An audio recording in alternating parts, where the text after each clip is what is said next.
Në qytet studenti, zonë e njohur prej dekadash si qendra e jetës universitare në Tiranë, ka nisur ndërtimi i kampusit të Kolegjit të Europës.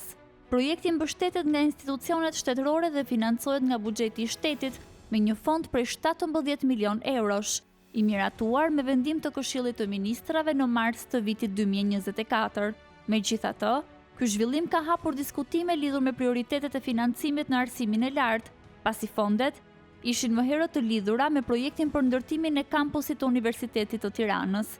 Sipas ekspertëve, ndryshimi i destinacionit të këtij investimi ngre pikpyetje mbi shpërndarjen e burimeve publike dhe ndikimin që kjo ka tek studentët e universiteteve publike.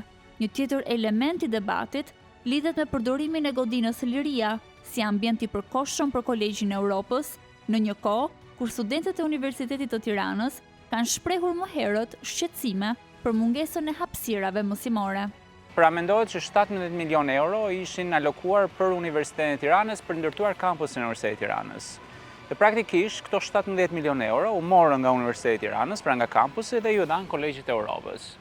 Dhe këtu çdo kush pyet si është e mundur që 17 milion euro i hiqen 22.000 studentëve që universiteti ka për një kampus për 22.000 vet, dhe këto 17 milion euro kushton dhe një kampus për 100 vet, se nuk ka më shumë se 100 student Kolegji i Europës. Pra ka një problem ekonomik edhe në transferimin e parave. Abuzimi shkon edhe më tej, pasi Kolegji i Europës sot si thua funksionon në godinën e Liria, që është godina më e mirë ndër më të mirat e Universitetit të Tiranës.